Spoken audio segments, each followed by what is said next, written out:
3 match সিরিজের প্রথম টি-20তে রাতে আফগানিস্তানের মুখোমুখি হবে বাংলাদেশ।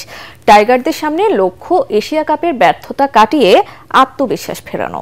অধিনায়ক জাকের আলী বলেন, তারা যেভাবেই হোক ম্যাচ জিততে চান। অন্যদিকে আফগান অধিনায়ক রশিদ খান জানান, টি-20 বিশ্বকাপের প্রস্তুতি সারতে চান তারা। শারজায় রাত 9টায় শুরু হবে ম্যাচটি। রিপোর্ট করছেন এস এম আশরাফ। চ্যাম্পিয়ন হতে গিয়ে এশিয়া কাপে বাংলাদেশকে বিদায় নিতে হয়েছে সুপার 4 থেকে।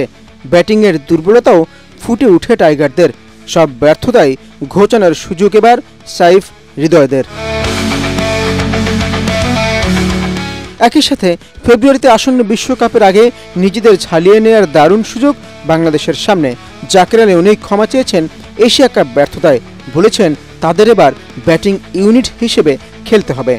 চ্যালেঞ্জ বলতে পার্টিকুলার ডেতে ভালো খেলতে হবে।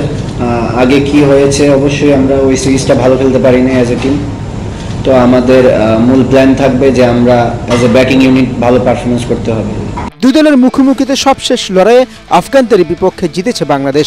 তবে টি-20তে 17 সাক্ষাতে মাত্র 6 জয় তাসকিনদের। সাইফ হাসান তো খুবই ভালো করছে, তো চাইবো যেন ও এই সিরিজও এরকম বড় রান করতে পারে, আর ওর সাথে সাথে অন্য ব্যাটাররাও যেন ভালো রান করতে পারে, তাহলে আমাদের জন্য সিরিজটা খুব ভালো হবে। অন্যদিকে আফগানিস্তানের তারকা ক্রিকেটার রশিদ খান বাংলাদেশ দলকে সমীহ করেই কথা বলেছেন। একই সাথে বিশ্বকাপকে সামনে রেখে দল হিসেবে উন্নীত করার লক্ষ্যের কথাও বলেন তিনি।